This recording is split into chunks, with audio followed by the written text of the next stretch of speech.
Bueno, ahora sí, estamos con Erika Guevara Rosas. Es así, Guevara-Rosas, ¿verdad? Directora regional de Amnistía Internacional. ¿Qué tal? Gracias por venir, ¿eh? Gracias, Mina, a ustedes y felicidades hoy en su día. Muchas gracias. ¿Estás en Paraguay hace cuánto? Estoy en Paraguay desde el lunes. Ahora Sí, nomás. sí. ¿Es tu primera vez? Es mi diría? primera vez, ha sido Ajá. una semana intensa, Sí. de muchas experiencias, de conocer a las comunidades, a la gente, a las organizaciones, a las autoridades. Sí. Sí. Bueno, vamos a un pequeño informe que nos hizo Jenny sobre Erika y Amnistía. Erika Guevara Rosas es abogada en derechos humanos con más de 20 años de experiencia a nivel internacional. Es directora regional de Amnistía Internacional desde el año 2013. Antes de unirse a Amnistía Internacional, Erika se ha desempeñado como directora regional para las Américas del Fondo Global de Mujeres. También ha trabajado como oficial legal y de protección para el ACNUR, la Agencia de la ONU para los Refugiados, gestionando operaciones complejas en Ecuador, Colombia, Perú, Panamá y Venezuela. Además, ha trabajado para organizaciones no gubernamentales en México y Canadá, incluyendo Sin Fronteras, una organización que trabaja en incidencias sobre migración. Posee títulos de posgrado en estudios de la mujer y estudios sobre migración y refugiados. Bueno, ahora querría, porque no todo el mundo sabe qué es Amnistía, ¿nos puede decir qué es Amnistía Internacional? O sea, ¿qué es una ONG, que se dedica a qué? Porque si no, la gente habla Amnistía y no todo el mundo sabe, digamos, qué es. A ver. Bueno, Amnistía Internacional es conocida por ser una de las organizaciones más grandes en todo el mundo de defensa y promoción de derechos humanos. Nosotros tenemos investigaciones independientes sobre violaciones a los derechos humanos y generamos campañas globales para exigir a los estados la rendición de cuentas frente a sus obligaciones. Pero lo que poco sabe la gente de Amnistía Internacional es que en realidad somos un movimiento de personas. Somos más de 7 millones de personas que alrededor del mundo nos hemos comprometido con los derechos humanos.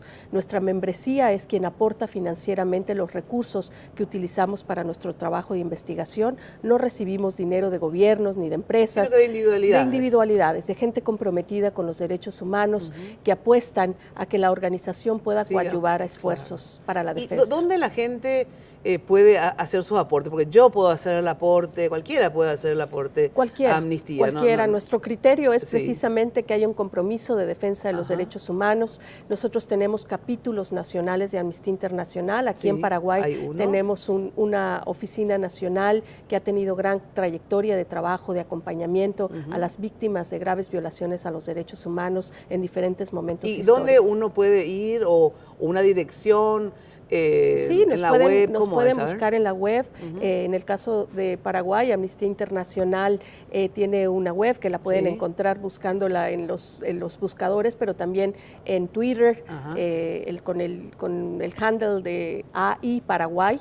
Ahí también nos pueden seguir y encontrar información de cómo unirse al movimiento. Ahora, derechos humanos en el amplio sentido de la palabra, porque ¿qué pasa? Como nosotros vivimos en dictadura durante tantos años de nuestras vidas, sobre todo mi generación, digo, y personas más adultas que yo, siempre hemos vinculado Amnistía con derechos políticos, digamos, derechos humanos en el ámbito de la libertad de expresión, de organización, etcétera. ¿Por qué? Porque hemos acudido a Amnistía durante la dictadura y ha ayudado a mucha gente en ese terreno.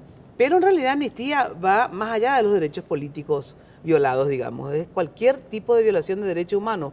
Por ejemplo, a ver si me puedes dar otros ejemplos. Sí, bueno, Amnistía es conocida por nuestro trabajo en proteger los derechos políticos y civiles, sobre todo en América Latina, con nuestra historia reciente de dictadura. Amnistía Internacional ha estado presente en esos momentos, defendiendo la libertad de expresión, defendiendo a las personas que fueron presas de conciencia por sus ideales y su lucha por la democracia. Pero Amnistía Internacional también trabaja en otros temas. Precisamente esta semana estoy aquí presentando un informe sobre la situación de personas defensoras de la tierra, el territorio y el medio ambiente, los líderes de pueblos indígenas, los campesinos que hoy día se ven enfrentados ante los desalojos forzados, ante la criminalización, el uso indebido de la justicia que quiere acallar sus voces de demanda por derechos a la tenencia de la tierra, a la vivienda, a la salud, a la educación, los derechos más básicos y primordiales para que las sociedades puedan avanzar. Este informe sobre Paraguay, ustedes ustedes, digamos, sobre cada país van sacando un informe anual sobre la situación de los derechos humanos en cada país, ¿es así, en cada estado? Efectivamente, tenemos nuestro informe anual, que es una radiografía de lo que sucede en todos los países, pero también tenemos informes específicos sobre un tema de derechos humanos que consideramos fundamental. En el caso de Paraguay, que es el informe que estamos presentando, que se llama Una receta para criminalizar, habla precisamente de uno de los temas pendientes, una deuda histórica en este país, que es la distribución de la tierra.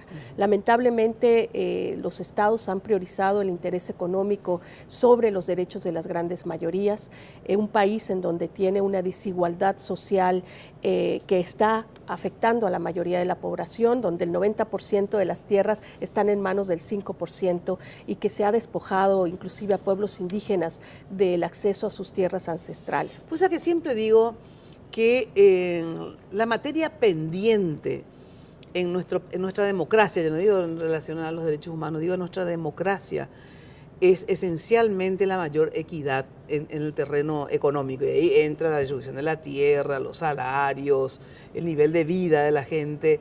Esa es la materia pendiente de nuestra democracia, esencialmente, sinceramente, porque en relación a, y te escuché con Luis Vareiro, que estabas antes, y ahí por eso quiero preguntarte algo, porque en materia, por ejemplo, de libertades políticas, en general, digo, yo que viví en una dictadura, sé lo que es vivir en dictadura y lo que es vivir en libertad. Claro que nos podemos volver muy quisquillosas y analizar finamente, y igual vamos a encontrar inequidades en ese terreno también, pero digo, acá, en líneas generales, ¿ustedes creen que las libertades políticas de organización y de expresión están garantizadas o también tienen cuestionamientos en ese terreno, aparte de que ya me aclaraste que tienen cuestionamientos en otras áreas de derechos humanos, como el derecho a la tierra, etcétera, etcétera?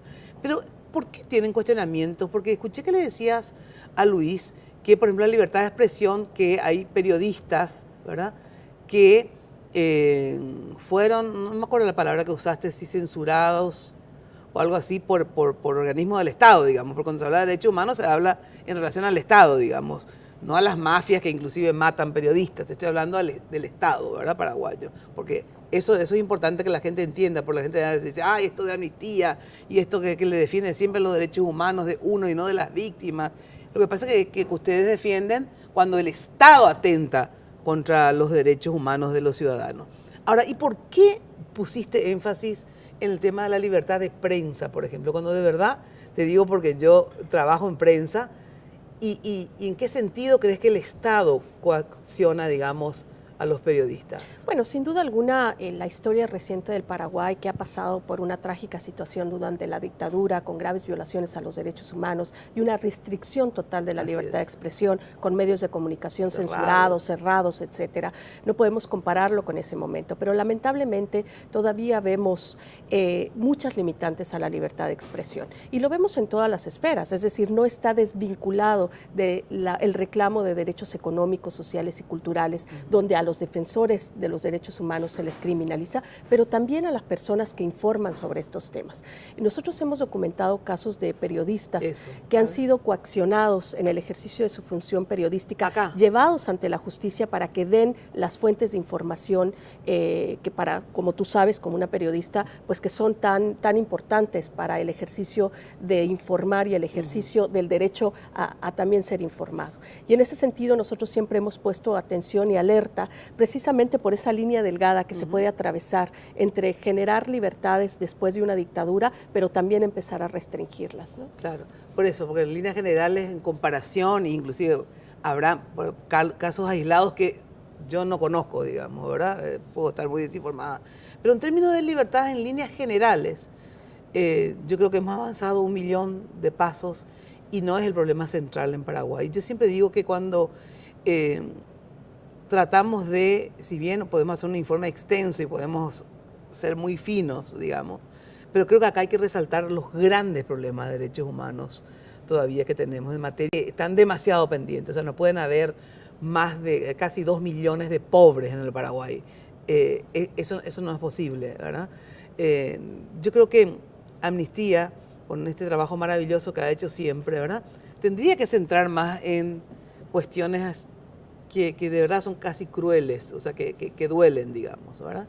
Sin duda alguna, pero uno tiene que entender, por un lado, la universalidad de los derechos y la integridad de los derechos, no son separados, ¿no? Por ejemplo, yo estuve esta semana en Guajurú, que es una comunidad campesina, a algunas horas de distancia de Asunción.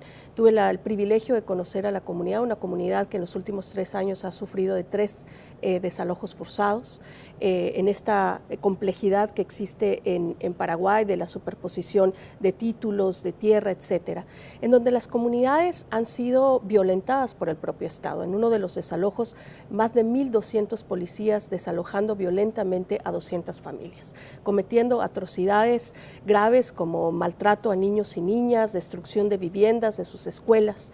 Estamos hablando del ejercicio fundamental del derecho a la vivienda, a la tierra, a la subsistencia, pero que también se vinculan a los derechos civiles y políticos de las personas de manifestarse y de reclamar a los estados. Muchos de los líderes comunitarios han sido llevados ante la justicia con expedientes penales sin fundamento, sin evidencia, precisamente para intentar acallar sus voces. Entonces, otra dinámica de cómo se limita la libertad de expresión también en la demanda de derechos, en la demanda y la restitución de deudas históricas pendientes que existen en el país. Si tuviéramos que ponerle una nota, digamos, al informe, porque obviamente no podemos leer ahora acá todo el informe sobre Paraguay porque nos llevaría mucho tiempo, y sobre todo comparando con otros países de la región, digamos, ¿verdad?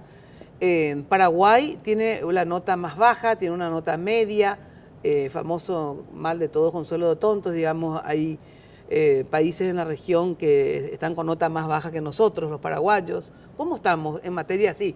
Nota general, digamos. Nota general. Sí. Mira, nosotros no comparamos un país de otro porque cada realidad es distinta y cada contexto. Comparamos Paraguay con Paraguay y lamentablemente la nota sigue saliendo baja, ¿no? Aquí hay muchas deficiencias en el ejercicio de derechos fundamentales, hablamos ahora de los pueblos indígenas campesinos, pero también hay notas muy alarmantes en materia de derechos de las mujeres y las niñas, un país con uno de los mayores índices de violencia sexual en niñas, donde 2 niñas al día, por lo menos los datos registrados, están teniendo hijos en los hospitales en una situación realmente hay precaria. También, y hay, por eso te digo, los registros con los que contamos actualmente. En un país en donde, digamos, las retóricas antiderechos están ocupando las políticas públicas. El año pasado denunciábamos un decreto que nos parecía escandalizante, que es un decreto del Ministerio de Educación donde se prohíbe la difusión de material para educación sexual en edad temprana. Y para nosotros, en un país en donde está sufriendo una situación ya de gravedad, alarmante, de crisis, como es esta crisis de violencia sexual en contra de niñas, pues nos parecía alarmante que las propias políticas de Estado estén encaminadas a perpetuar esta situación. Y lamentablemente estas retóricas se están convirtiendo en política pública. Ustedes están atravesando una coyuntura política con elecciones recientes. Nosotros le hicimos llegar a los candidatos una carta abierta con los desafíos en materia de derechos humanos y lamentablemente en los debates que se han dado, pues no vemos que los derechos humanos estén en el centro de estos discursos, sino todo lo contrario, y eso es sumamente preocupante y es algo que preocupa también en otros países de la región. Claro, lo que pasa es que el momento de elecciones, que es un momento donde justamente uno quiere plantear demandas, proyectos, programas, porque se supone que todo el mundo está abierto a escuchar propuestas y con más razón los candidatos. Cuando justamente hoy la senadora Blanca Ovelar hablaba de que ustedes hacían énfasis, no leí el informe, pero que hacían énfasis en relación al tema de derechos humanos pendientes sobre el tema justamente de educación sexual, ¿verdad? Y el tema de la despenalización del aborto. Yo no sé si hacen énfasis o no, pero entiendo que efectivamente deba formar parte del informe, digamos, ¿verdad? Ahora, el problema es que cuando uno le plantea esto a los candidatos en momento electoral, hay una fuerte presión de la Iglesia católica, ¿verdad? De las iglesias en general, en realidad. Pero la Iglesia católica es mayoritaria y ejerce mayor presión, sin lugar a dudas, sobre estos 2 temas puntuales, ¿verdad? Que es el derecho a la educación sexual, que uno puede revisar y ver la forma, eso estoy absolutamente de acuerdo, que depende de la edad de los niños, hay diferentes formas de educar sexualmente, pero lo que no se puede hablar es de una no educación sexual a las niñas, sobre todo cuando lastimosamente tenemos ejemplos de niñas embarazadas, como vos decís, pero cientos de niñas embarazadas. Si hubieran tenido una educación sexual, por lo menos hubieran sabido cómo prevenir un embarazo, ¿verdad? Y cómo prevenir un acoso o una violencia por parte de un adulto, porque lastimosamente la mayoría también de estas niñas embarazadas fue producto de un acto no necesariamente voluntario, digamos, de esta chica o de esta adolescente, digamos, ¿verdad? Ahora, ¿cómo hacer, digamos? ¿Cómo Amnistía lucha contra una institución tan grande y poderosa como es la Iglesia? Y que entonces los candidatos, aunque estén de acuerdo, muchas veces dicen, sí, pues yo no puedo, sí, bueno, la Iglesia me va a tirar en contra. Te digo porque yo hablo con los candidatos. Y sobre estos temas no quieren tocar, porque aunque tengan una posición realista, digamos, sobre que efectivamente hay que ver qué hacer con el tema de la cantidad de mujeres que mueren por abortos mal hechos, el tema de las niñas embarazadas, nos animan a plantear una política pública en relación a esto. Efectivamente, y lo preocupante es que los candidatos se vean como individuos con sus propias ideologías, sean de un lado u otro, cuando lo que tienen que verse es como parte del Estado. Y el Estado tiene una obligación de respetar y proteger los derechos humanos de todas y todos.